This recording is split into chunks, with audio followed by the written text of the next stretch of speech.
그 다음에 삼업의 공덕이야. 야기지에 위선도하야. 그렇죠. 또 위에 줄을 그대로 가져왔잖아요. 만약 지혜로서 선도를 삼아서 신의 영이 항무실이 할 것 같으면 신의 상업이 항상 손실이 없을 것 같으면 즉기 원력 득자제이다. 그 원력이 자유자재함을 얻을 것이다. 그렇습니다. 예. 우리가 어떤 원력을 세우고 그 원력을 실현한다고 하면은 일단 삼업이 충실해야 됩니다. 삼업이 충실해야 돼요. 삼업이 충실할 것 같으면 뭐라고? 그 원력이 자재함을 얻을 것이다. 그래서 보수, 재치, 이 현신이다. 삼업이 충실하고 그래서 그 원력이 자유자재해지고 그 다음에는 지옥아기, 축생인도, 천도, 아수라 그 모든 곳을 따라서 현신하게 된다. 누구를 제도하려 하더라도 아무리 높은 고위층 정치인을 제도하거나 시골 하찮은 사람들을 제도하거나 그 어떤 경우에 사람을 제도하거나 간에 나는 거기에 맞춰서 현신할 수 있다. 약지 원력 득자제하야. 만약에 그 원력이 자유자재함을 얻어서 보수, 재치, 현실이면 널리 재치, 지옥의 육치죠. 육치를 따라서 현신하게 된다면 정능이 설법시에 고능이 대중들을 위하여 설법할 때 음성수류 낭사이라 음성의 유를 따라서 불가사의 사이하기 어려울 것이다. 그러니까 모든 대중들을 다 따라서 설법을 하게 되면 그 사람에게 맞는 말로 이야기하게 된다 이겁니다. 그렇죠. 어떤 상황과 중생들의 어떤 근기와 그 사람들의 수준에 맞게 거기에 맞춰서 하게 된다.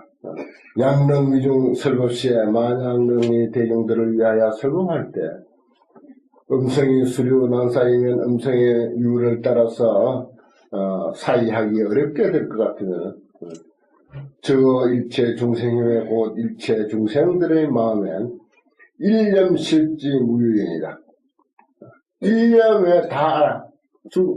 일체 중생들의 마음을 일념에 다 알아서 남음이 없을 것이다. 남김없이 다 할 것이다. 만약 일체 중생들의 마음을 일념에 한순간에 다 알아서 남김없이 한다면은 즉지의 번뇌 무속이 하야 그래 된다면 곧 번뇌가 일어남이 없음을 알아서 번뇌가 아니다. 번뇌가 일어남이 없음을 알아서 영불 모리고 생사이다. 생사에 영원히 빠지지 아니할 것이다. 그렇죠. 우리가 금방 읽었듯이 생사열반 상공화 아닙니까? 눈 뜬 사람은요, 생사열반 상공화예요. 또 번뇌 때문에 기도가 안 된다, 공부가 안 된다, 참선이 안 된다, 화두가 안 된다 그렇지만은 번뇌 무속이야. 번뇌는 일찍이 일어난 바가 없어. 그런데 그야말로 환영에 사로잡혀서 번뇌라고 하는 환영에 사로잡혀서 우리가 번뇌 때문에 기도가 안 된다느니 번뇌 때문에 참선이 안 되느니 수행이 안 되느니 그러는 거죠. 번뇌 무속이를 안다 이 말이죠. 그러면 생사를 따라갈 게 없는 거죠. 그런 분들이 생사열반 상공화라고 이렇게 가르치는 거예요. 본래 번뇌가 일어난 바 없는 도리를 아니까 그러면 그 사람들이 쓰는 마음은 번뇌가 아니야. 뭘 보고 욕심을 부려도 그 사람에게는 이미 그건 번뇌가 아니라고. 생사와 열반이 상공한데 무슨 더 이상의 어떤 번뇌가 거기 있을 까닭이 있겠어요. 번뇌가 곧 보리고 번뇌가 곧 지혜라는 거죠. 결국 그게 답이에요.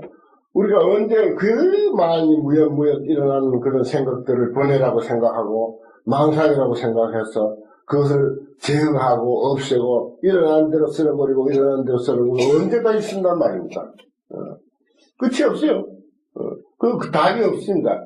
일어나는 번뇌를 번뇌라고 생각해가지고 그것을 쓸어 없앤다라고 이런 식으로 우리가 이제, 수행의 어떤 그 소견으로 그렇게 자리를 잡게 되면 답이 없어요. 영원히 그대로 반복되는 것입니다. 번뇌가 곧 보리다. 생사가 곧 열반이다. 이렇게 아는 게 정답이다. 그게 이제 우리 가슴에 얼마나 이제 제대로 와 닿느냐 하는 것은 이제 그 다음 문제죠. 그러나 이치는 그렇게 돼 있다고 하는 것을 확신을 해야 돼요.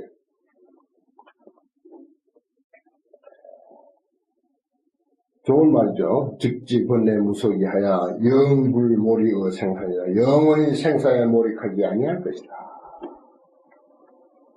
약지 번뇌 무속이 하여 만약 번뇌가 일어난 바가 없음을 알아서 영원히 생사에 몰입하지 아니하면 즉해 공덕법성신, 공덕법성신을 얻게 될 것이다. 공덕법성신을 얻어서 어법위력으로, 법의 위력으로서 현세간입니다. 세간에 나타난다. 그때는 어떤 상황, 어떤 처지에 처하더라도 우리는 법의 위력으로서 세간에 현신하게 된다. 약해 공덕법성신하여 만약 공덕법성신을 얻어서 법의 위력으로서 세간에 현신하게 될 것 같으면 즉획 십지 십자제하여 곧 십지의 십자제라고 하는 것을 얻어서 수행제도 승여탈리니라.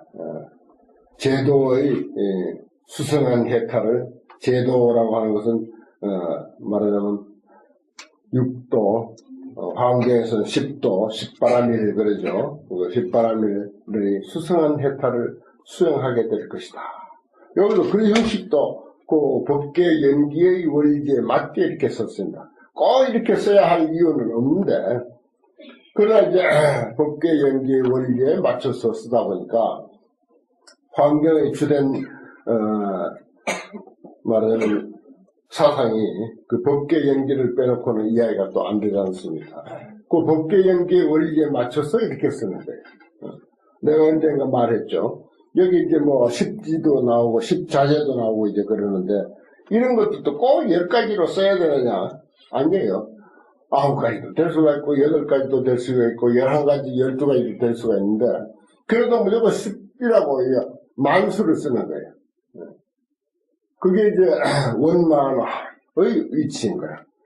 그대로 원만하다. 세상의 존재는 현재 그대로 하나도 건들지 아니하고 하나도 고치지 아니하고 현재 있는 그대로 완전 무결한 존재다라고 하는 것을 그렇게 이제 보여주는 그런 이치입니다.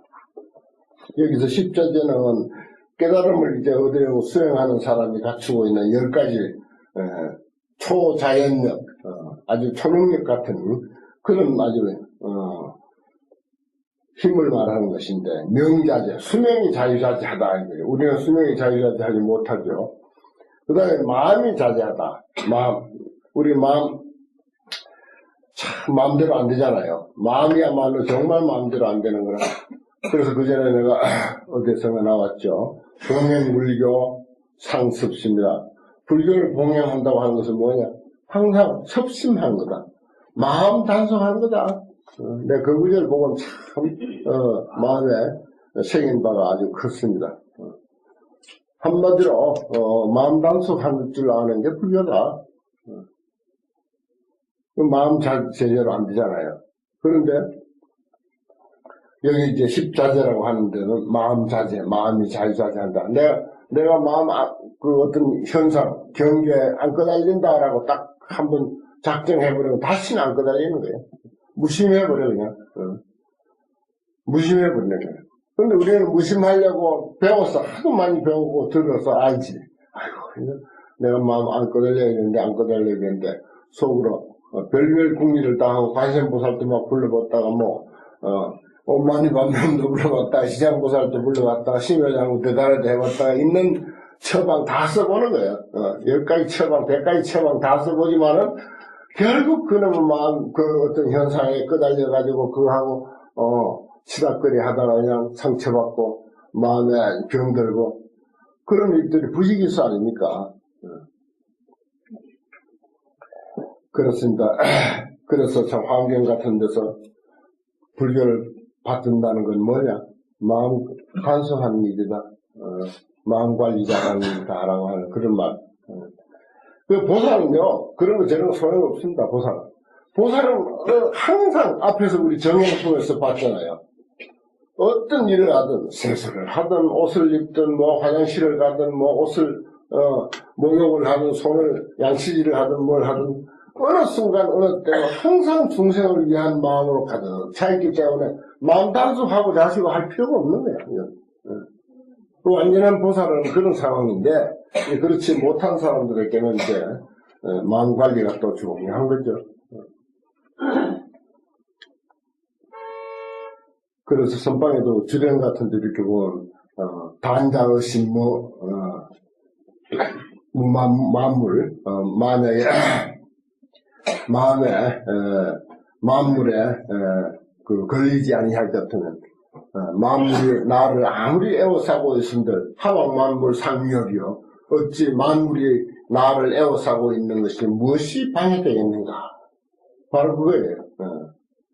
내가 만물에 무심할 것 같으면, 현상에, 나 밖에 다른 모든 상황에 무심할 것 같으면, 다른 상황이 아무리 시끄럽고 못하다 하더라도, 그런 것이 천가지 만가지로 나를 애워싸고 짓누르고, 쪼아온다 하더라도, 무슨 방해가 되겠는가? 얼마나 속이 시원합니까? 그런 것을 이제 선방 주대에 이렇게 걸어놨잖아요.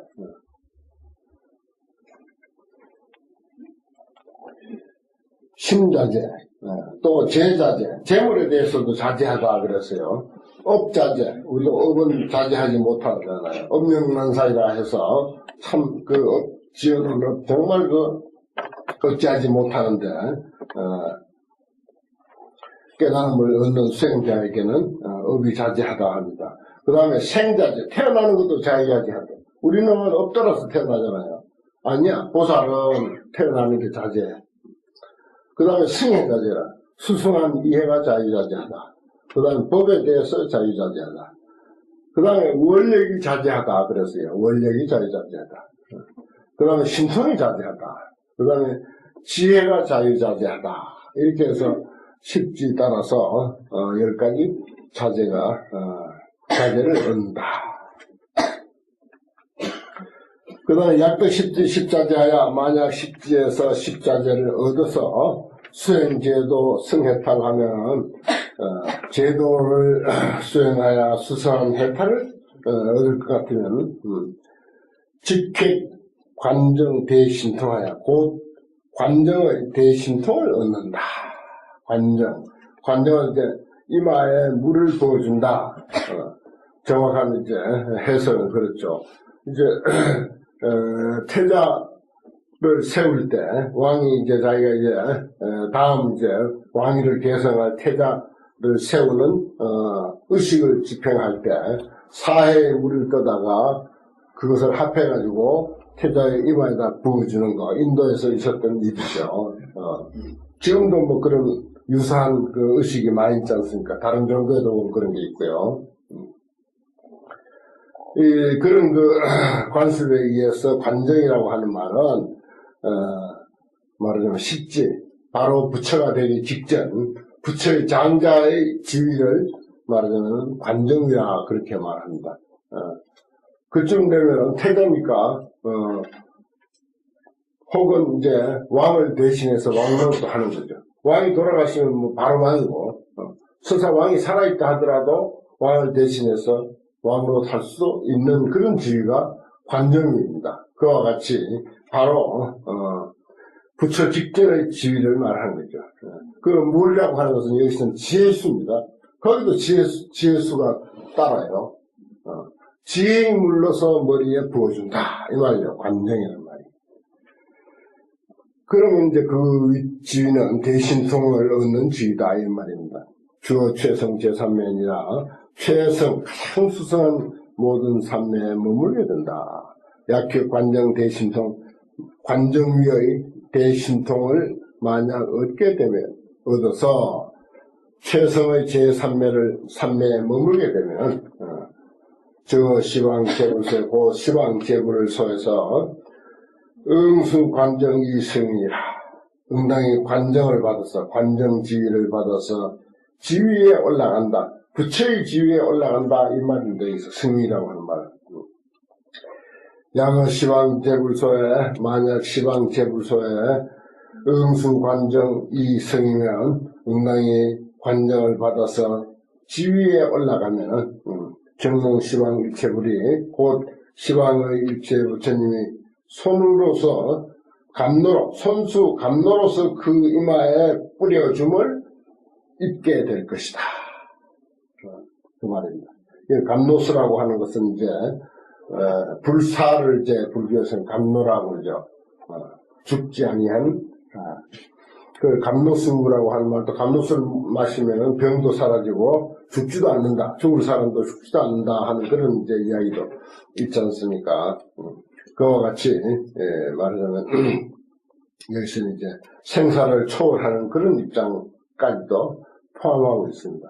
그것도 이제 한 부처님이 아니라 시방일체불이 그렇게 해준다 이거. 시방일체불이 손수 감로수로서 머리에 부어준다. 그다음 대용난칙이라 큰 작용은 청량하기 어렵다.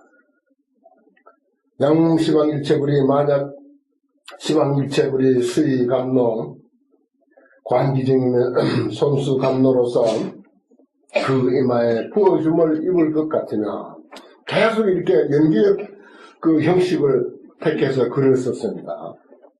법계 연기적 원리에 입각한 글이에요, 이게.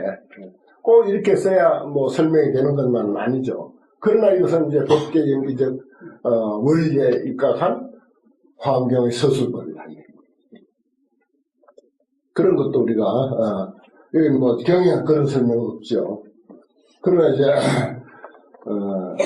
그러한 형식을 통해서 우리에게 일러주고 있습니다. 즉신충원 여허공하야 곧 몸이 충변해서 허공과 같다. 그래서 안주 부동 만시방이라 부동하는데 안주에서 시방에 가득하다.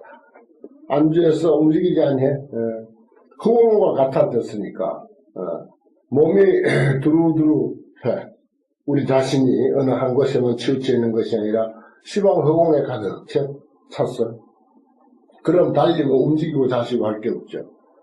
작아야 움직일 게 있죠. 그러나 하나가 온 시방 세계 내 몸 전체야. 안주부동 만시방이니까 안주하여 움직이지 아니하고 시방에 가득하니까 시방에 가득하니 달리 뭐 움직일 간격이 없잖아요. 공간이 없잖아요. 공간이 있어야 움직일 텐데 공간 없이 전체가 내 몸이니까 움직일 까닭이 없는 거죠. 이게 그대로 법계 다시 말하면 이 온 우주 법계가 그대로 진리의 세계다. 사실 법계라고 하는 말도 이제 환경에서 잘 쓰지만은 그대로 그 낱말 하나만 가지고도 우리가 진리의 세계다 이렇게 보는 건데 시방 전체가 진리의 세계다. 그래서 우주 법계 이런 표현을 쓰지 않습니까? 약신 충변 여허공하야 만약에 몸이 충변해서 허공과 같아서 안주부동하야 시방에 가득하면은 즉피 소행 무여등하야 곧 그 사람이 행하는 바가 더불어 같을 리가 없어. 제천세인 막는지나 모든 천인들이나 세상 사람들이 능히 알지를 못할 것이다. 그렇죠. 그런 지위에 오른 사람이라면 뭐 이거는 아무도 따라서 알 수 없는 그런 경지다. 그 다음에 결탄 공덕을 이제 맺어서 참탄한다. 보살 근수 대비행하여 보살이 부지런히 대비행을 닦아서 원도 일체 중생들을 제도하기를 원해서 그 결과를 이루지 아니함이 없었어요. 견문청수 약 공양이면 보고 듣고 청수해서 만약에 공양한다면 미불 계령 백알랑이니라 다 하여금 안락 얻지 아니함이 없을 것이다. 모두들 안락을 얻게 될 것이다. 이건 이제 어떤 한 보살이 대비행을 닦아서 일체 중생들을 제도하기를 원한다. 그럼 그것도 다 된다 이 말입니다. 그래서 그 영향으로 우리가 견문 청수할 것 같으면, 그리고 공양을 올릴 것 같으면 모두가 안락을 얻게 된다. 피제 대사 위실력으로 저 모든 대사, 여기 이제 보살을 말하는 것입니다. 대사의 위실력으로 법안 상전 무결감하여 법의 눈이 진리를 보는 눈이죠. 금강경에도 이제 법안이 있지 않습니까? 진리를 보는 눈. 그 오한을 이제 거기서 말하고 있는데, 그 오한이 완전 무결하게 갖춰졌을 때, 그때 이제 말하자면 진정한 이제 그 부처라고 하는 그런 의미죠. 법안이 항상 온전해서 결반이 없으면, 결선이 없어서 십선 묘행 등 제도의 무상 승고를 대행하니라.